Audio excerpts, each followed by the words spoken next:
اللہ تعالیٰ قرض مانگ رہا ہے، قرض حسن۔ اللہ تعالیٰ کو ضرورت کیا پڑی قرض مانگنے کی؟ اور قرض حسن کسے کہتے ہیں؟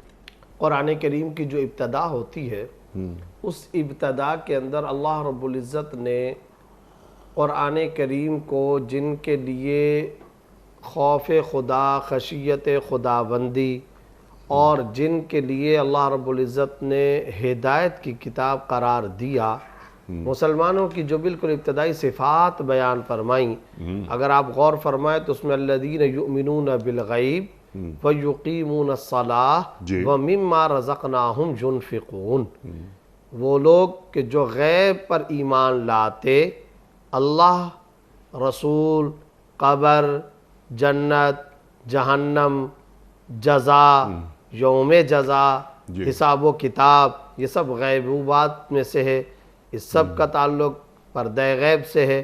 تو اللہ رب العزت فرما رہے ہیں کہ جو لوگ غیب پر ایمان لاتے ہیں اور نماز قائم کرتے ہیں اور جو کچھ ہم نے رزق دیا اس میں سے وہ خرچ کرتے ہیں، ان کے لیے دراصل یہ قرآن کریم ہدایت ہے اور ان کے لیے یہ اجر و ثواب ہے۔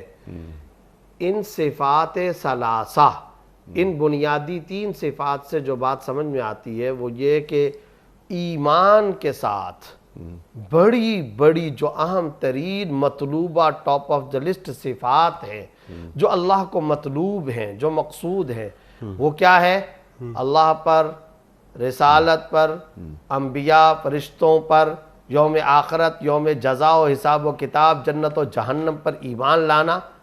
مختصر لفظ میں قرآن کریم کی ٹرم کے مطابق ایمان بالغیب، دوسرے نمبر پر اقامت صلاۃ، اور تیسرے نمبر پر انفاق فی سبیل اللہ، یعنی خدا کی راہ میں اپنا مال خرچ کرنا۔